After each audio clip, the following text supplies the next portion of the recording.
what we're going to do is we're going to be interviewing my mother and Kevin's mother, obviously, too, I think. The debate was the father. No, my debate is, never mind. We're going to try and keep it civilized with me and Kevin, but it's hard for us to do that when we're vying for our mother's affection. But the thing is, my pop was 100% about marketing. And if you knew him, and what that really meant was, he didn't talk to you about things outside of marketing much. And if he talked to you about something, his angle was about marketing. Really, all these people spend this much money doing this kind of stuff, and how many come out to do it? You know, I mean, it'd be a subject he's not necessarily interested in, but he'd go right to the marketing angle. And he was like me. He was a bucket mouth. He just talked and talked and talked and loved to talk. So what if you were close to him, you knew what was going on in his mind about marketing all the time. And if you were one of the people he trusted, he would tell you the things he was unwilling to tell other people's. And so nobody, could get a closer inside view at the beginning of my father's career than my mother. She was actually there. And some of the questions I've getting ready to ask her, I have never heard the answer to myself. So I am really, really happy that we're going to have my mom here, that she's coming on and agreed to let us interview her. Okay, another thing I want to keep in mind is she's actually responsible for part of creating the Halberts Incorporated company, which went on to be sold for $90 million and later to be sold for even more money. And, was there from the very start, from when my dad started getting into direct marketing all the way through to his successes, and up into the days where me and Kevin do remember everything, stuffing and stamping and sealing envelopes like slave child labor as as kids and everything. And so then but nobody's got that early bird view and nearly as well as my mom does. So this is going to be a really interesting show for us. So without further ado, I'm going to bring in Kevin, and I'm going to bring in my mom. So everybody say hello to my mom. Her name is Nancy Halbert. Go ahead in there. And we can move the chairs back if you want.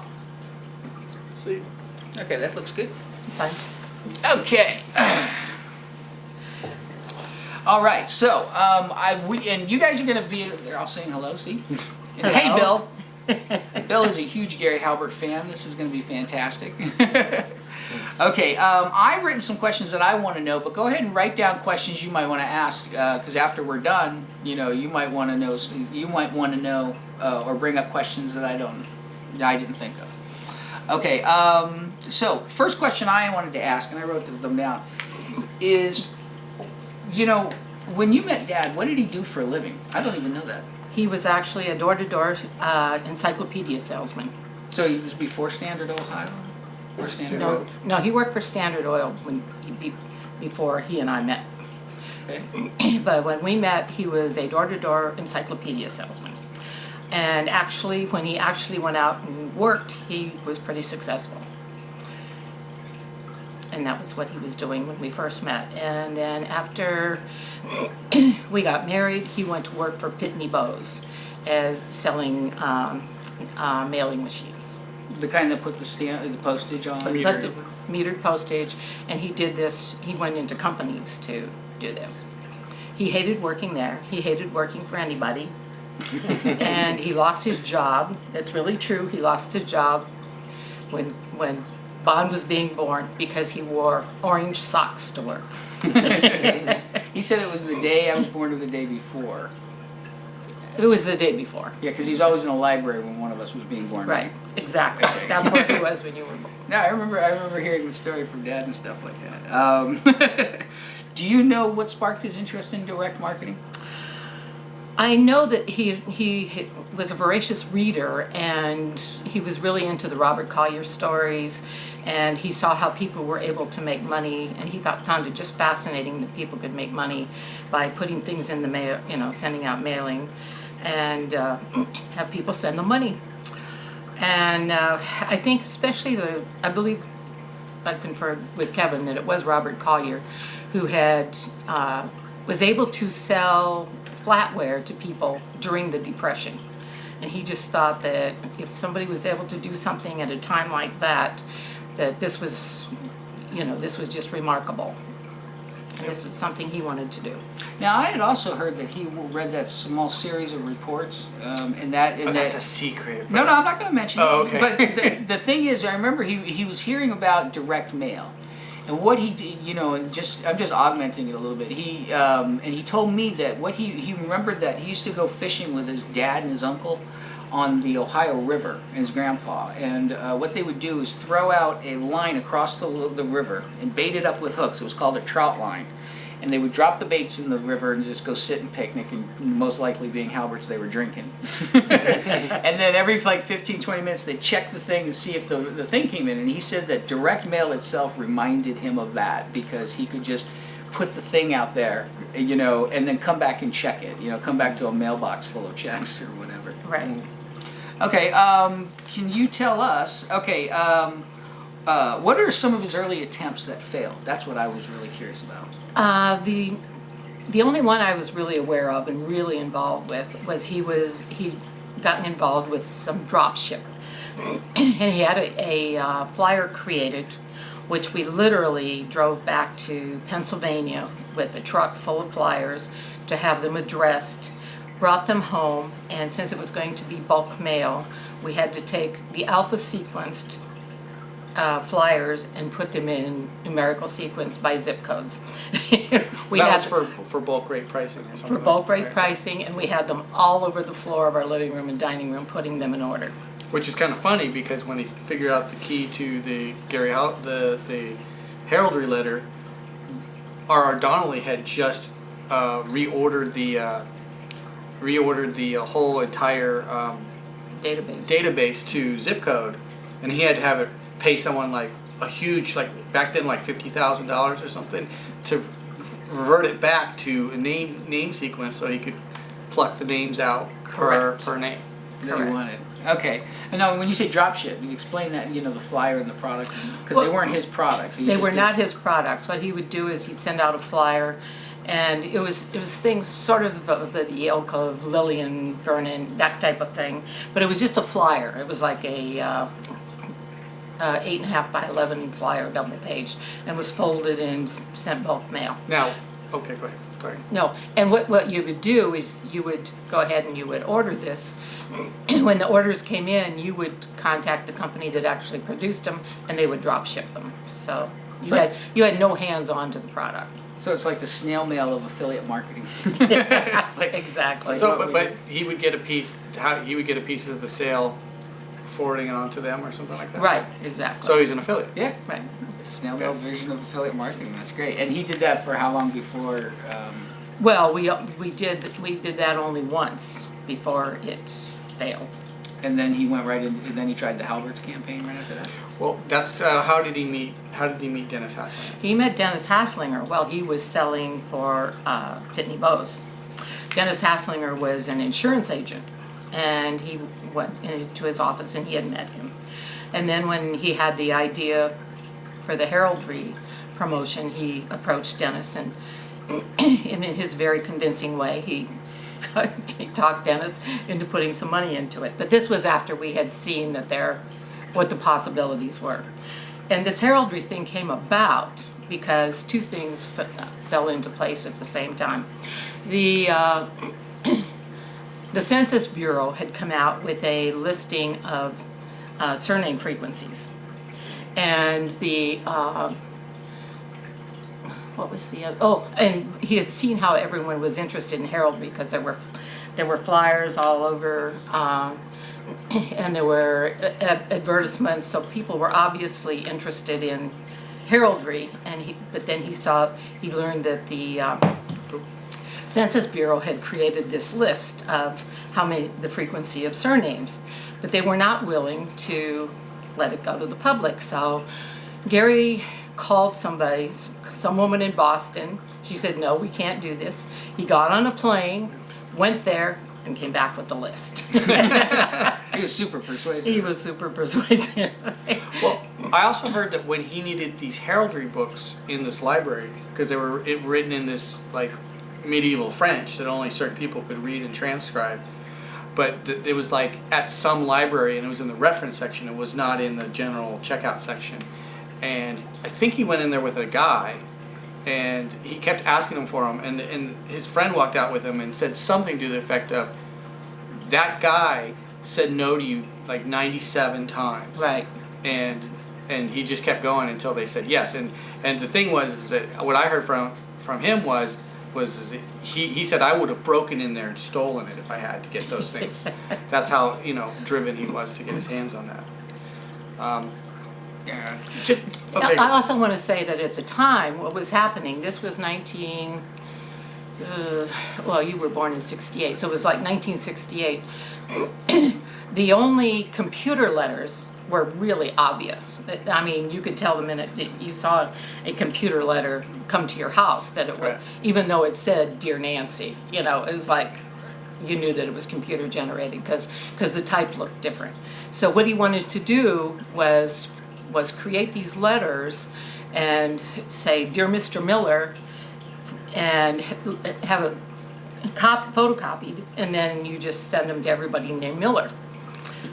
Yeah, so he wrote one letter. He used the offset press with the what do they call that? The tin negative. The Velox? No, the Velox I think is the white piece, but there's that the tin piece you put in. Because I remember seeing the machine in Good News Incorporated, not at Halberts, but in Good News Incorporated, where it would, you know, they just had a machine. They typed up one letter, and then they made it look, and then they just copied it without having one line that looked different, right? So. Now, how did the idea for the heraldry, because it wasn't also about this lady at the library or something like that was looking it up? That was the. No, the Coat of late. arms? No, as far as the first letter, the initial letter that went out, what he did, like I said, he just printed a bunch of letters that would say, Dear Mr. Halbert, or Dear Mr. whoever.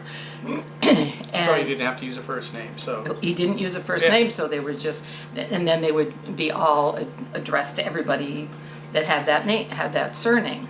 So he sold the report before the coat of arms. did he give him yeah. a free image of it in the same letter? I don't think so. So he just. I don't think so. No, because I thought he offered them like a black and white reproduction, and then he was willing to send them a color reproduction. no, we Okay. sold them color reproductions, and they were $3 a piece, and that was the initial product. I thought it was $2 and then $1 for two. $1, three Yeah. for two. Yeah. Okay.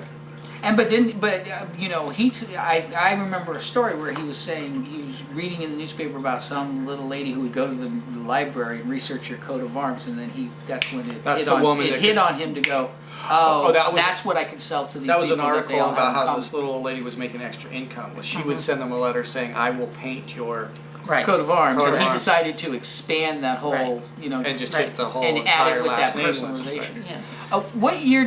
Where did you meet Dad, and what year? What- I- no, what- he said, what year What year did you he become obsessed? obsessed in marketing? art? He was already obsessed with marketing before I met him in 1960. Let's see, you were born in 66. Yeah.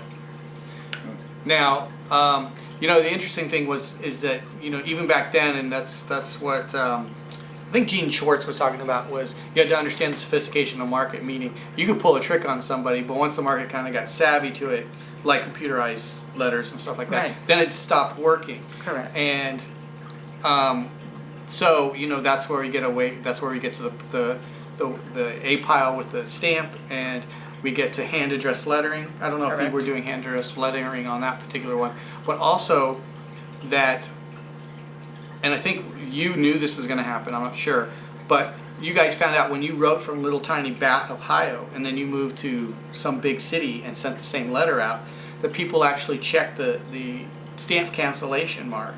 Correct. And then you guys had to found out the response went down, so you put all the letters on a truck and shipped them back to Bath, Ohio, so that they would get canceled out with Bath, Ohio. Correct, because they were being printed in, I think Reuben Donnelly was printing them in Iowa, names. And we actually had to take them back to Bath, Ohio, and have them canceled there. And of course, the one thing that I did help him with was when he first came up with this idea of going out, of selling coats of arms, and he found out Miller was the most common name in the United States. So he printed up all these coats of arms with, you know, the Miller crest. with the Miller crest on it, and he took them around, and he literally, in the small town of Massillon, Ohio, knocked on doors of people named Miller, and they did not seem to be interested. And this was when I gave him the key to this. I said, if you know that your name is the most common name in the world, you're not that impressed that somebody is able to find the Millers. But if you're somebody whose name is Schwarzkopf, or a less common name, the less common your name, the more impressed you are when somebody sends you a letter that says, "Dear Mr. Whatever." So you need enough names to make it more profitable to mail, but not too many names so that it's too common. Right. And so what we did, we started in the middle, and then saw how far up the list we could go, and how far down the list. Do you remember the limits or the numbers? I don't. That I don't. By the way, so you all know, that's the Halbert coat of arms above my mantle here, and that's actually from Halberts Incorporated, and it's the Halbert coat of arms, so that's one of the reasons that we're positioned this way. Okay, let's see. I got one if you don't. Oh, okay, no, one of the last questions, there are some people that are now industry, big in the industry of direct marketing that were there in the early days that started learning. Do you remember, Ben Suarez working with him at Halberts? That was my question. How did Ben Suarez come into the picture? And then also I heard because Dan Kennedy worked for Halberts too. I don't know if that's a rumor or not. Dad gave Dan Kennedy his first copywriting job. I know that for sure. I don't know if he was in-house salary guy, but what I understood was about about Suarez was he was like a math genius. He was. Ben Suarez was actually became a student of Gary's. He never worked for Halbert. Right. Gary, we lived in the same vicinity. In fact, we spent a lot of social time together with him and his family. And but he would come, and he and his brother wanted to start a company, and they would come and sit and talk with Gary. And of course, he probably loved sitting and holding court. He did. Yeah. Yeah, I'll bet he did. Yeah, that was the one thing. Somebody who cares. Well, that's even to his death. And my ego. Even to his death, if you could just call him, you could ask him how much you charge for consulting, and he'd probably give some giant number. But if you just got him on the phone and just started chatting with him, he couldn't Not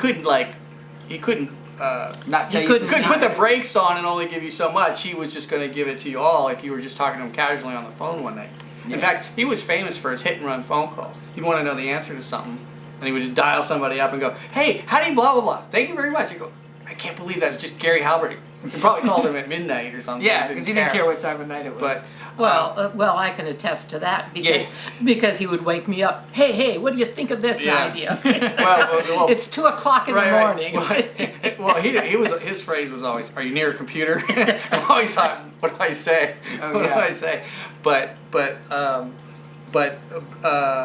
was I going to say about Ben Suarez? Now, I find that there's a strong parallel between Lazy Man's Way and 7 Steps to Freedom. You notice that? Lazy Man's Lazy Man's Way to Riches, and then Suarez's 7 Steps to Freedom. They seem very. I mean, even the ad copy is very similar. It's the hard luck triumph story, and then they get into how to do it. And they're thick books. I mean, they really created a lot of content. But there's that piece in there about marketing and copywriting that's in both of them. But was that a known thing that they were parallel? Was that deliberate? Was one inspired by the other guy? Well, I think Joe Carbo's happened first. In fact, we were friends with Joe Carbo and his wife. Yeah, no, I remember going to parties at his beach house down in Newport or somewhere down south of Dad's. That's the other question I wanted to know. Carbo was one of the guys that Dad really respected. Right. He respected Ben. I remember flying back on business trips with Dad to see Ben and staying at his guest house and stuff. But he was in awe of Joe Carbo. Joe Carbo was a wonderful man, and Joe Carbo was one of these people who, like Gary, had made and lost several fortunes, but the last one was The Lazy Man's Way to Riches, and he and his wife were delightful people, and we did know them. We'd spent time with them. Who were some of his other heroes that were living at the time? Ed Mayer, who was the dean of direct mail. We would go to conventions and hang with him, and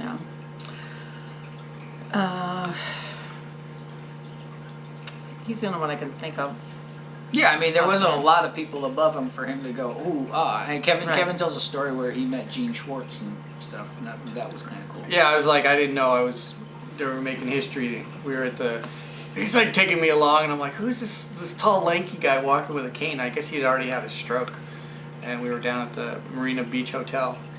And they were just sitting around like in the bar section at a like the cocktail table area. And I'll never forget it, because when he walked out, I was like, "Who is that?" And he goes, "Oh, that's one of the that was one of the few guys that's as good as me." Okay. So, you know. Bill wants to know: did Gary always know he was going to succeed, or did he have doubts? Oh. Well, The answer was what time was it? Yeah, exactly. But Yeah, go so- ahead. I want Mom to answer. well, I think that he always knew that he was going to make it somehow. I don't, you know, of course there are days when you have doubts, you know, when you send out this flyer and you have all your hopes that you're going to be able to drop ship all this stuff and, you know, not have to go back to work for the man, and it doesn't work, you know, it's like, what now? But he was one thing about him, he was such a voracious reader, and he read all sorts of things. Constantly. And loved the Inquirer, because he could keep his finger on the mind of man. And Common man, not the right, not the fight the man. right, Okay. the common man. Yeah, he wasn't buying all the articles, but Right. But you know, and I knew that he had to make it. I mean, he was very bright. He had no common sense whatsoever, but he was very smart. Yeah. And like I said, you know, it's like he couldn't see the fact that somebody named Miller wouldn't be interested in their name, but he saw coats of arms and people like coats of arms. And Who unlocked the key to figuring out that the huge coat of arms catalog wasn't working, and there was like one or two items that were carrying the weight of the entire company? that's just Was that numbers. him? well, I think that was just I think that was Numbers just. Well, but I think there's someone else that had talked. I read somewhere else that someone else had talked about that also. It's like, I didn't know if that, you know, because was he all into the numbers? I mean, he was all into the numbers later on. He was all into the Oh, yeah. arithmetic. Was he always into the arithmetic? All the scientific advertising, the measured Absolutely. measured results? Absolutely. Okay. And I mean, you know, his favorite thing was send something out and count the nixies. And For those of you who don't know, because you're all new school, Nixies are the ones that come back undeliverable. Which I think you only get with first class mail. yes. We know them as bounces in email marketing. Well, and one of the things in which that was important was to be testing a list. If you ran a test to a list and you got a bunch of nixies back, you knew somebody had sold you a bad list. An old list too. Right, exactly. Oh yeah, and the funny thing was, since Bill Jeffel spilled the beans on Mr. Hall, You didn't have to mention that. Bill or Kevin, but go ahead. Edit, cut. But the thing is that he had talked. That was where I think that was the first assertion that was made to Dad, that the biggest failure you could make was to try to mail to the phone book. Mm-hmm. You know, if you didn't have a list of buyers or a list of prospects, if you had no way of segmenting that list, you know. But now you had a last name. Now you had a last name. But at the same and an ego time, with though, attached with a surname. I've heard him talk about that being the Grail. He said, If you could do that. Yeah, he talked about it yeah. like, the Grail, the ultimate is if you had such broad appeal that you could mail the Donnelly list. Right. That was the one list, the name that we talked about growing up all the time because, you'd hear about one list or another, but there was the Donnelly. Well, I was look like, at the we were like universe. 7 years old and we know that Donnelly list was made up of all the phone book names. Yeah, it wasn't. Well, other kids knew baseball Yeah. stats and who won the World Series. Now, when we we were, didn't. when we were, I remember walking through the rooms with the giant reel-to-reel mag tapes. Was that Harvey Brody. Was that Harvey Brody? But Here. Harvey Brody's out here, isn't he? Yes, he is. But we weren't out here then. Didn't we go to the mag tapes in Ohio? Wasn't there like one of those giant Whopper machines?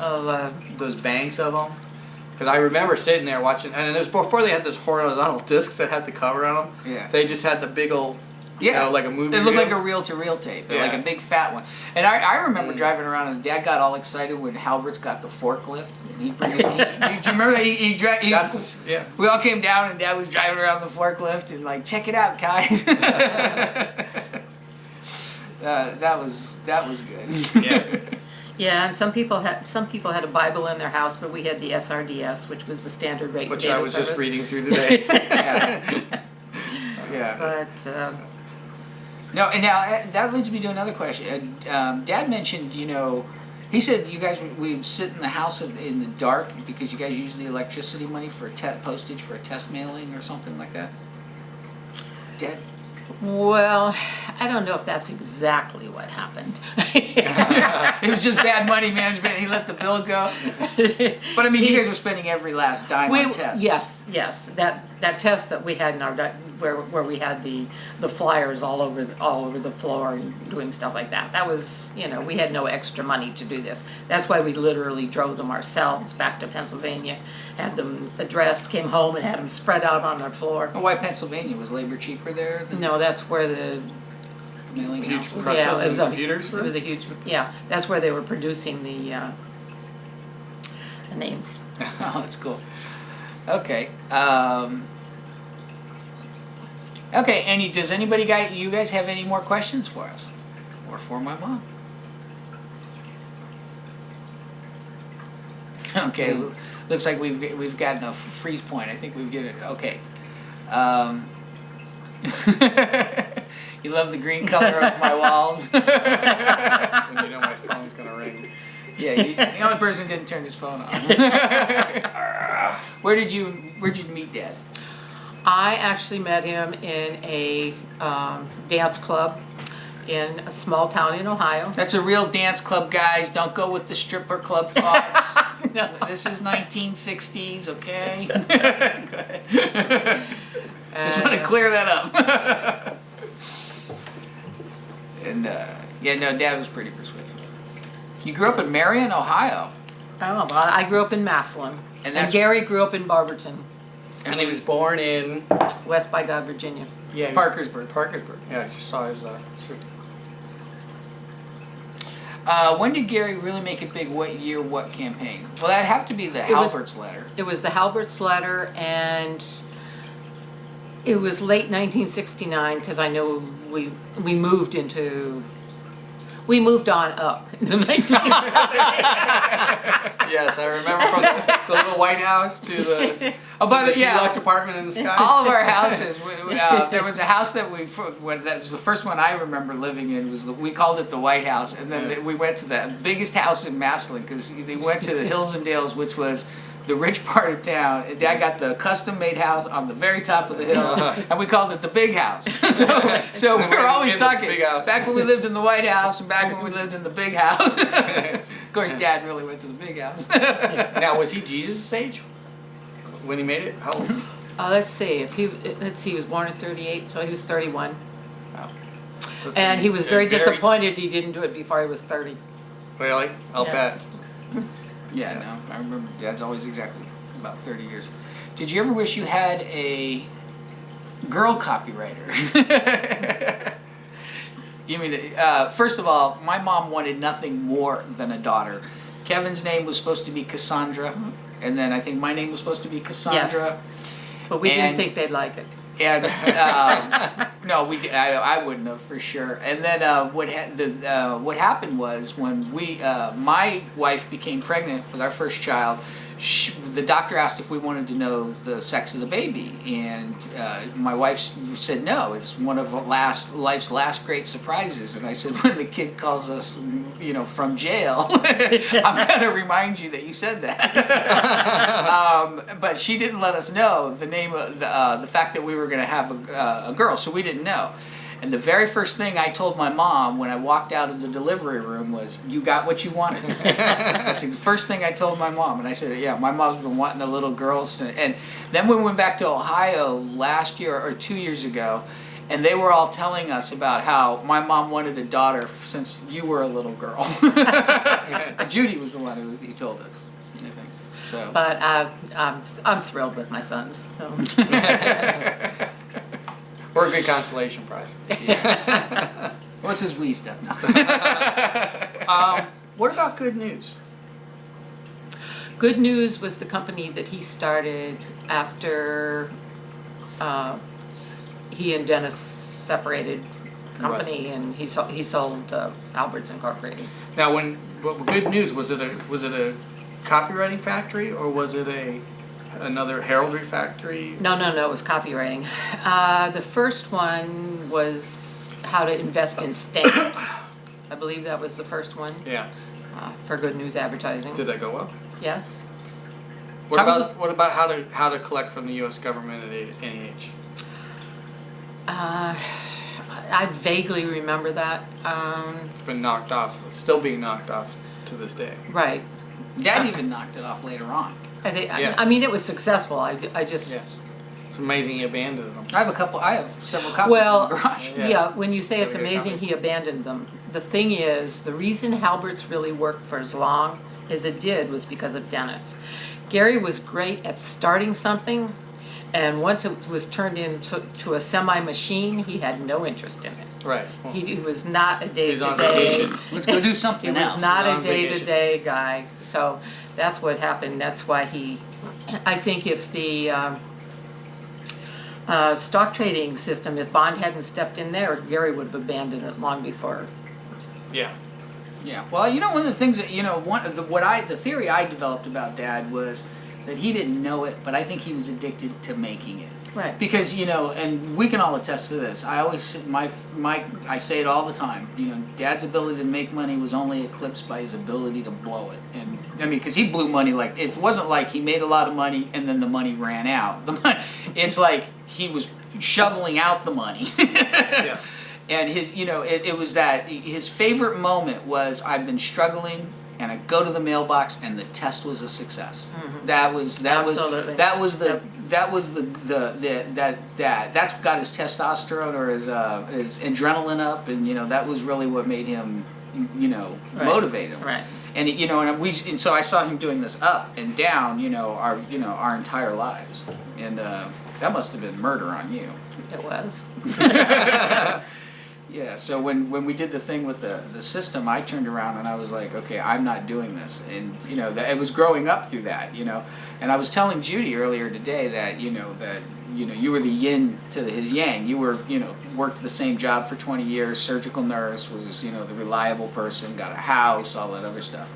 Dad was, Well, yeah. I mean, he could be doing some. Dad called me up one day. I said, where are you? And he said, Florida. And I go, what are you doing there? He goes, I moved. I'm like, what? You freaking moved? He goes, yeah. Really? He called me and said, I'm not coming. I'm coming back to LA, picking up my stuff and leaving. But he called me on a dive trip, because I went with him on the drive trip with him and Paulette.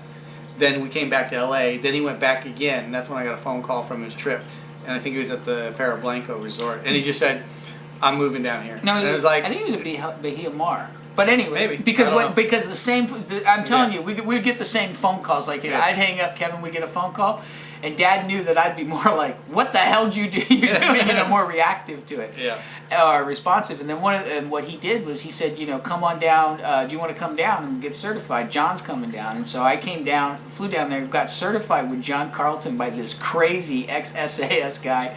Who was a dive, instructor at the time down in Bahia Mar, and then we went out diving, and and it was funny because it was worth your life. My dad, the only thing he liked outside of marketing was boating, and he was a terrible boater. the worst boater in the world. Terrible. It's like it's Murphy's Law. If you were on a boat with your dad, What do you mean Murphy's Law? I remember going out well, with whatever him. can go wrong. I went out with him. Have you checked the gas? Gas, right.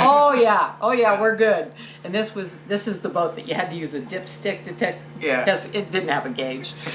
Here we are. It's dark, and we're under the 7 Mile Bridge in Florida with no gas.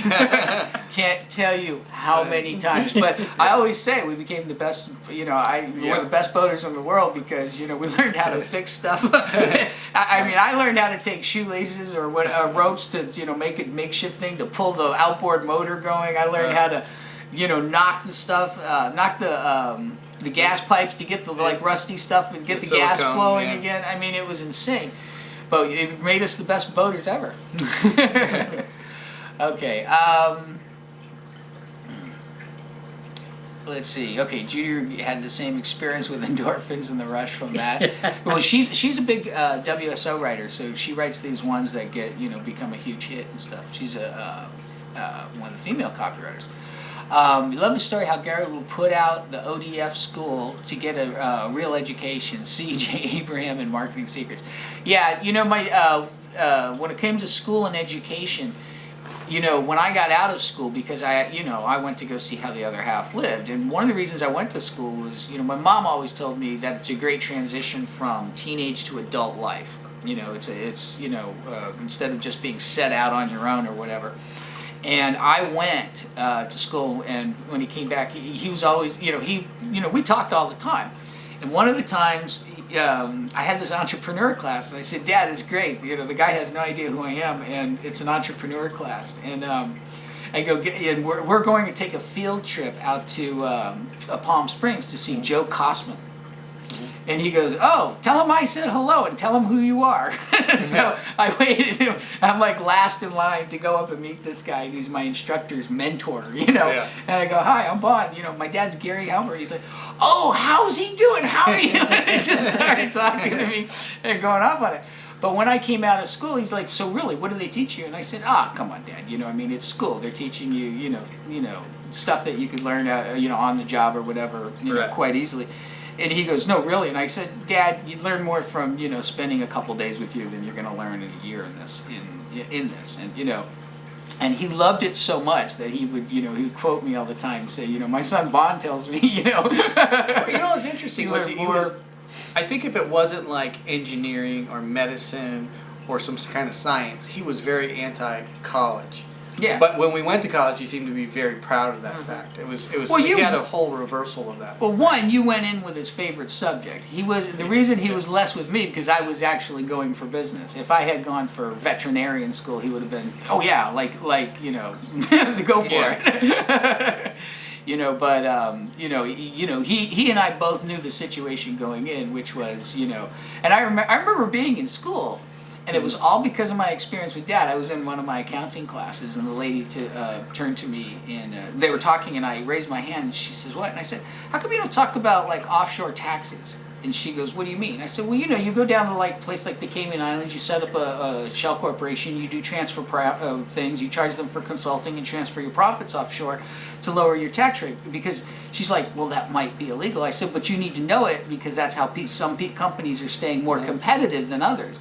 And she, she got this look in her eyes. She's like, "Oh my God," because when they like, "How do you do that?" And I said, "Well, and there's this one building, and there's a whole stack full of lawyers that are in there, and you just," and she like knew instantly that I had been on such a trip, and it was just so funny because, my law professor, I told him I did really well in that because it was business law, and it was useful information, Right. and like Dad or like me, I could forget who taught it, I could forget where it was, Well, it's but if kinda it was like- something useful. Well, it's like Rodney Dangerfield walking in, and there's the business professor who's all Yeah. theory and not real world, and then there's the real world. But my law professor told me, basically, he said, Bon, you should stick with, marketing and stuff. He goes, and he says, this business is all about money now, and it's not good. He was talking about the law and stuff, but it was just amazing because even my school professors were saying, follow your dad, not us. But he was that cool. Someone asked what What? Kevin studied. Oh, I studied photography. Which was a big hobby of our Yes. dad's too. Which is funny because he said if I could do it over again, I wish I would have done photography. That's a good thing you didn't. His eye wasn't nearly as... Well, I'm starting to have his vision, but yeah, what's interesting is that he would torture. He was always a looping guy. He would always say the same thing over again. He would tell you the same story 5 times. And he didn't care if he already told me. He'd go, "Oh, you told me that." He'd still continue on with the story. What was I going to say about that? He'd always call me Kevin.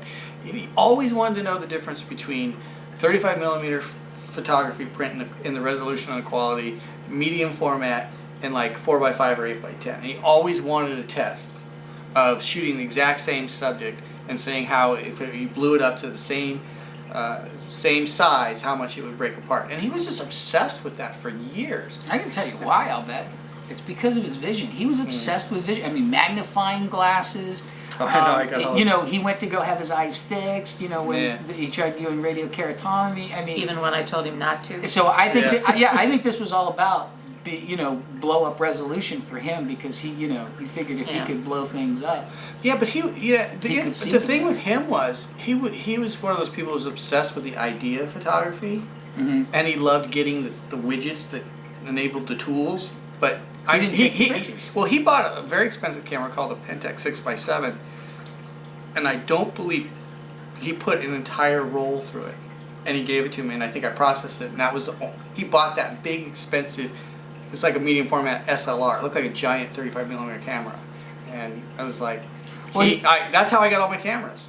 Yeah, Because he would buy it and then he'd put it on a shelf for a couple months, and then when I went to visit him, he'd be flying home with all his cameras. Yeah, he'd be giving Kevin $4,000 and $5,000 cameras, and I'm like, Dad, can I get a car? You know, I think we all got handed down. Yeah, stuff. I think we you all were got, first to get a car from Dad. I Between us. No. Yeah. Yeah. He wanted Yeah. you to drive. Didn't he make you get a driver's license? No, they but paid, he didn't give they him a paid to car. get me a driver's license because they wanted me to drive him around in his car. Okay. And then he wanted to manipulate me by getting me to do stuff for him because he bought the car he knew. Well, you I knew wanted. why I got that car, right? So that I could drive his client's material out to Boron and deliver it to him, and then drive it back. I got that car when he went away. So you're the mule. I became the mule. He had me smuggle stuff for him in prison. I'm gonna admit something. I was talking to Gary Bensavenga, and he was sitting there, and we were talking about my dad and him, and like everybody else, Gary had a huge amount of Bensavenga had a huge amount of respect for my dad, but he said, I always did it, I did the thing. I did it as you're supposed to do it. But he said your dad just always swung for the fences. He always went for the big hit, and Well, that was his high. Yeah. That was his high. yeah, but so He didn't just need to be successful. He needed to be like the bomb. right. And when you think about Everybody it, talking I mean, about. look at that. How many years and years and years has somebody been selling perfume, and no one ever came up with a way of, releasing an ad like that. I mean, I consider that like in as far as copywriting and marketing teaching is it's like the national choir where it's like the injective virus in your brain that just makes you say WTF the whole time. Yeah. Until you read it. You will not read that ad because it doesn't matter if you don't believe it. If you don't believe it, You got to hear still this have guy. to You got to read hear it, this yeah. guy's justification for saying this. But in answer to your question about, because Bill's asking, was Tova Borgnine ad one of his all-time accomplishments? It was, but it wasn't nearly. I wouldn't even say it was in the top 10 of money makers. No, Let Berry me tell- Trim. Berry Trim. Berry Trim was a massive one. Halberts Incorporated went on to be worth a lot of money. We did a lot with the stock, but here's the thing that was so big about it. It was so unique. He was so proud of that headline, and I'm pretty sure I remember because we were in a car. And we went, did the I got it, because I was right then at that moment. I was the reason I got my nickname Bondo Dog is I was one of his original road dogs. He always had what he called road dogs around him, and. I think I was off because I think it was around summertime because I remember being at Tova's office all the time, and I remember being with Dad, and so what happened was they threw the event at the Century Plaza, and he's like, Bob, what's going on? I go, yeah, I'm mingling outside, Dad, and he had a big poster of the ad put out on an easel in the lobby, and nobody knows who I am. I'm just some little kid, and I hear them all talking, man, that is, I don't know about this perfume, but that is one great ad, man, with the marketing, and these were just average people, and he was so impressed with the accolades, the attention, that he's working with the Borgnines. But what and people all don't that other know stuff. was that was back when he was working with Frank Robinette, and I was in the car with him, and Frank had that one eye, he had the patch on his eye. So he had no depth perception. And we were riding around in his Mercedes because he always wanted a Mercedes, and I think we were driving around the block to hide to see if this thing was going to go off like he thought it was going to. Yeah. So it wasn't like, you know, he wasn't human and felt, you know, vulnerable. anxious, yeah. Vulnerable. He felt vulnerable, you know, but that is swinging for the fences. It was definitely a death or glory thing. But the thing is, what I'm saying though is, you know, Barry Trim, it was like one of those things that, you know, he didn't bring up a lot or deal a lot, you know, even though it was a big successful campaign, because he didn't get the kind of, oh my God, who wrote that? That's, you know, I mean, it wasn't the, you know, he wasn't Guru Gary with that ad. No. Is what I'm saying. But I also think Tova Borgnine ad was one of his first forays into space. Space Really? ads. Was it his first? No. Well, I mean, it might have been one of his. What about the one with him with the cane? That Where wasn't a it big was pretty success. sideways. Well, was it space or That was was it space. direct That mail? was space. That was space. I've got a copy in the back. And Yeah. then how to collect from the U.S. government. That was that space or was that direct mail? All of the first successful campaigns were direct mail. Okay, so That's all the cool to know. first- So that might have been Yeah. his big first Yeah. space ad. okay, I know. What a great interview. I know when he got out of Boron, he went Filled and with did the gems. Halley's Comet with Clay Thomas. Oh yeah. That was his first like, all right, we're back in business. I'm out of prison and we're back in business. Well, he was in prison. I mean, he was in business the whole time. I mean, all my with runs. that other woman, yeah. I forget her name. Began with a Z, but yeah, no, Blade Thomas, and no, he had. And I went. I remember driving up there with Eric, Blade, you know, Oh, I remember, myself, yeah. Jeff one time. That was a nightmare. But that was it. So yeah, the Borgnine ad was one of his. It was one of his big all-time accomplishments. It wasn't. I wouldn't say it was in the biggest of the moneymakers of what it did, but he was super proud of that. And you know, and I always use that one as an example of, you know, coming up with a hook or an offer. That's, you know, a hook. You know, so I say good marketing is about hooks, offers, and solutions. And from tonight, you know, the solution would be, let's go get this thing alphabetized the right way. Mm-hmm. Okay, the offer is, for $3 I'll give you your family crest. Right. A great hook was, Silva Borgnine swears under oath that, you know, her new perfume doesn't contain an illegal sexual stimulant. Right. Because, you know, I mean, if you really thought that was a benefit. I want to go back to the letter that he wrote because as I understood it, it took him 18 months to write that letter to get it right. I think I read that in the newsletter. Do you remember him slaving over that? Because what I remember him saying was that he was talking to Dennis, and Dennis was putting up his money, and Dad was spending his money, trying to sell it and write an ad, and Dennis didn't give up. He did believe in him, but that Dad was like literally in tears about it, that he was crying about, you know, that he was just trying to get this right, and he was killing himself trying to get this letter written right. Well, I think he tried very hard, but I don't think it took that long. I really Okay. don't. I Right. really don't, because, like I said, within a year and a half after Bond was born, we were in the bigger house. So that means that we had been successful for a couple of months. Okay. You know. I do know that. Was he trying to write it for a few months before they were rolling it out and testing it? Well, what I think is we did tests, and then you would retest, and But you was know. he? Yeah. So was he testing for like 6 months before they started getting successful tests, and then a year and a half they were successful and moved out? That could be. Okay. That could be.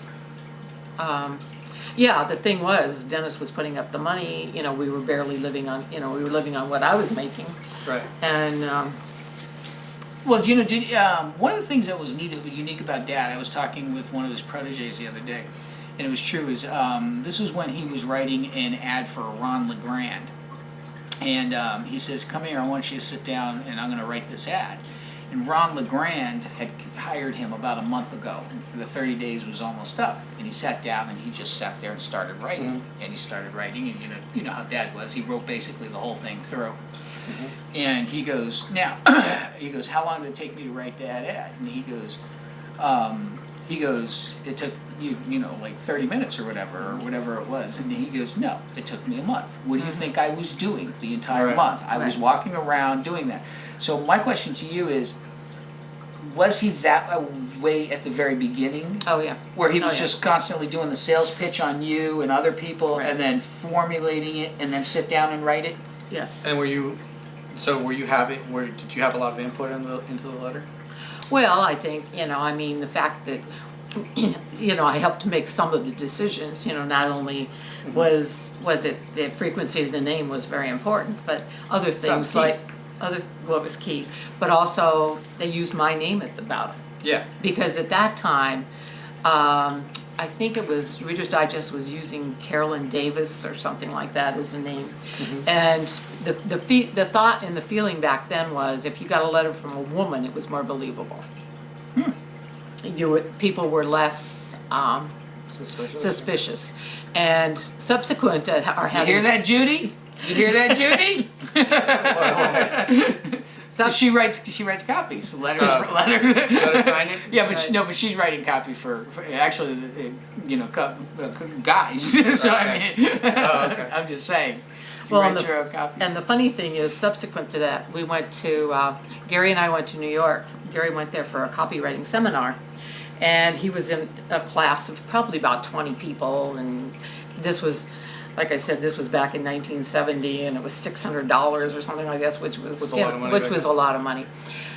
And Is that when we went there and we stayed in the Plaza Hotel? no, that was after that. Oh, This okay. was before this. This was right after we'd become successful.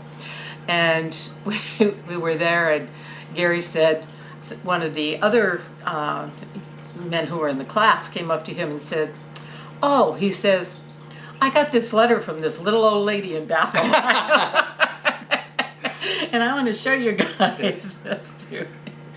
But I was a little old lady from Bath, Ohio. When in your opinion, when did Dad realize he was the top man of copywriting, or that he was really he was Yeah. big? Oh, when did his ego inflate? It's not just that, but I mean, at one point he went from "I've got a successful mailing" to "You all need to listen to me." Well, see, one of the things about Gary was he had very few peers. He had a lot of people he respected. He felt knew more than he did, and there were a lot of people that he would talk to because he thought they could learn from him. I mean, he really had. There were like Joe Carbo and probably Jay Abraham, and there were very few that I've. It was like when he first met Joe Carbo, he looked up to Joe, but then they became sort of Peers. peers.